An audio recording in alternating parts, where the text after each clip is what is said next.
Bismillahirrahmanirrahim. Assalamualaikum warahmatullahi wabarakatuh. Nah, hari ini kita bertemu lagi bersama Ibu untuk membahas materi selanjutnya. Ada yang tahu materi apa?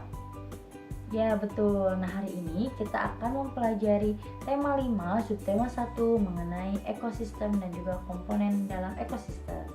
Nah, hari ini materinya yang akan kita bahas yaitu mengenai daur hidup hewan. Nah, anak-anakku, apakah ada yang tahu apa itu daur hidup hewan? Seperti ini udah ada yang tahu ya? Ya, betul jawabannya. Jadi, daur hidup hewan adalah tahapan pertumbuhan dan juga tahapan perkembangan suatu hewan. Nah, di dalam daur hidup ini ada nih hewan yang mengalami perubahan bentuk, ada juga hewan yang tidak mengalami perubahan bentuk. Nah, hewan yang mengalami perubahan bentuk pada setiap tahap tumbuh kembangnya itu disebut dengan metamorfosis. Jadi metamorfosis itu ketika tahap perkembangannya itu terjadi perubahan bentuk. Nah, berdasarkan perubahan bentuknya ini, metamorfosis itu dibagi menjadi dua. Ada yang tahu apa? Ya, metamorfosis sempurna dan juga metamorfosis tidak sempurna. Nah, apa itu metamorfosis sempurna? Metamorfosis sempurna terjadi ketika hewan mengalami perubahan bentuk yang sangat berbeda pada setiap perkembangannya, pada setiap tahap perkembangannya. Contohnya adalah apa? Kupu-kupu. Iya, betul. Jadi metamorfosis sempurna itu adalah ketika hewan mengalami perubahan bentuk pada setiap tahap perkembangannya. Jadi ketika dia lahir sampai dia dewasa itu tahap perkembangannya itu berbeda-beda seperti itu. Ada juga mengenai metamorfosis tidak sempurna yang kedua. Nah, berbeda dengan metamorfosis sempurna, metamorfosis tidak sempurna terjadi pada hewan yang mengalami perubahan bentuk tapi tidak terlalu berbeda pada setiap perkembangannya. Contohnya adalah apa? Contohnya adalah capung. Kalau tadi metamorfosis sempurna itu setiap tahap perkembangannya itu pasti berbeda ya bentuknya. Kalau yang tidak sempurna, metamorfosis yang tidak sempurna itu terjadi perubahan bentuk tapi tidak terlalu berbeda. Jadi bisa ya kalian membedakan yang apa metamorfosis sempurna dan apa itu metamorfosis tidak sempurna.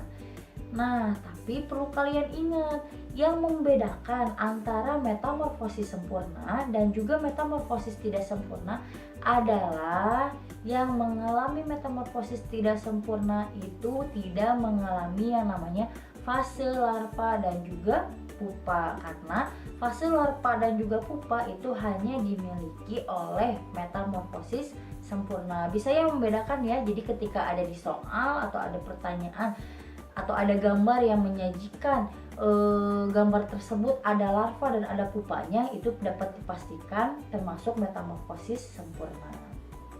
Nah, tadi kan sudah Ibu jelaskan apa itu metamorfosis sempurna dan apa itu metamorfosis tidak sempurna. Nah, tapi selain itu ada juga loh hewan yang mengalami daur hidup tapi tanpa mengalami metamorfosis. Jadi dalam perkembangannya, dalam tahapan perkembangannya itu tidak mengalami perubahan bentuk. Ada yang tahu hewan apa saja? Ya, betul. Contoh jenis hewan yang tidak mengalami metamorfosis adalah contohnya seperti ikan, terus seperti kadal, apalagi kucing, kambing. Nah, itu tidak mengalami metamorfosis karena dari sejak lahir sampai dewasa tidak ada mengalami perubahan bentuk. Nah, jadi sekarang kalian sudah tahu ya apa itu daur hidup dan apa saja tuh jenis-jenisnya. Ya, betul. Jadi daur hidup itu bisa kita bedakan menjadi 3. Ada daur hidup metamorfosis sempurna, metamorfosis tidak sempurna, dan tidak mengalami metamorfosis. Salah satu metamorfosis sempurna tadi apa? Kupu-kupu. Salah satu contoh metamorfosis tidak sempurna adalah tadi apa? Capung. Dan salah satu hewan yang tidak mengalami metamorfosis yaitu tadi apa? Ada ikan dan juga kadal. Masih banyak yang lainnya ya yang bisa kalian pelajari.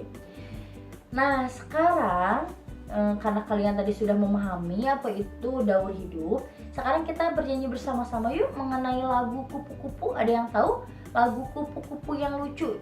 Dan juga kita akan menyanyikan lagu mengenai lagu Cicak-Cicak di Dinding. Oke, Ibu hitung ya, kita menyanyikan lagunya bareng-bareng. Dimulai dari 1, 2, 3.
Cicak-cicak di dinding, diam-diam merayap.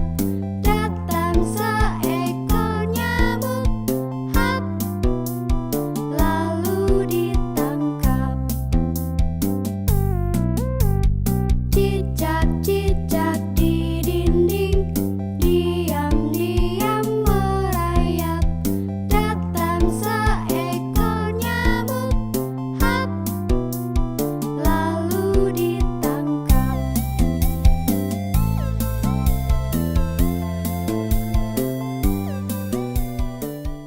Nah, setelah bernyanyi, sekarang kalian coba bandingkan dari kedua lagu tersebut. Kira-kira lagu mana ya yang memiliki sifat ceria atau gembira? Coba kalian diskusikan, kira-kira mana nih dari kedua lagu tersebut yang memiliki sifat ceria atau gembira? Apakah lagu Kupu-Kupu yang Lucu atau yang kedua mengenai Cicak-Cicak di Dinding? Ya betul, lagu Cicak-Cicak di Dinding termasuk ke dalam lagu yang bersifat ceria atau gembira. Oleh karena itu, lagu Cicak-Cicak di Dinding ini termasuk ke dalam tangga nada mayor. Kenapa Bu termasuk ke dalam tangga nada mayor? Karena lagu Cicak-Cicak di Dinding memiliki ciri-ciri. Yang pertama, ciri-ciri tangga nada mayor adalah bersifat riang gembira. Yang kedua adalah penuh dengan semangat. Dan yang ketiga biasanya diawali dengan nada dasar do. Dan yang terakhir, yang keempat, mempunyai pola interval 1-1,5, 1-1-1,5. Seperti itu ya. Sedangkan lagu Kupu-Kupu yang Lucu termasuk ke dalam tangga nada mayor atau minor. Nah, kalau tadi Cicak-Cicak di Dinding masuk ke dalam tangga nada mayor, kalau lagu Kupu-Kupu yang Lucu itu termasuk ke dalam tangga nada minor. Kenapa? Karena tangga nada minor, lagu yang bertangga nada minor memiliki ciri-ciri. Yang pertama, bersifat sedih dan biasanya kurang bersemangat ya. Ingat-ingat. Dan yang kedua, biasanya digunakan untuk lagu yang mellow. Nah, yang ketiga biasanya diawali dan diakhiri dengan nada la. Dan yang terakhir, yang keempat, mempunyai pola interval 1,5, 1-1,5, 1-1. Seperti itu. Apakah kalian sudah mengerti? Nah, sekarang coba kalian lanjut lagi untuk mengerjakan AKPD-nya. Demikian penjelasan dari Ibu. Mohon maaf apabila ada kekurangan. Wassalamualaikum warahmatullahi wabarakatuh. Dadah.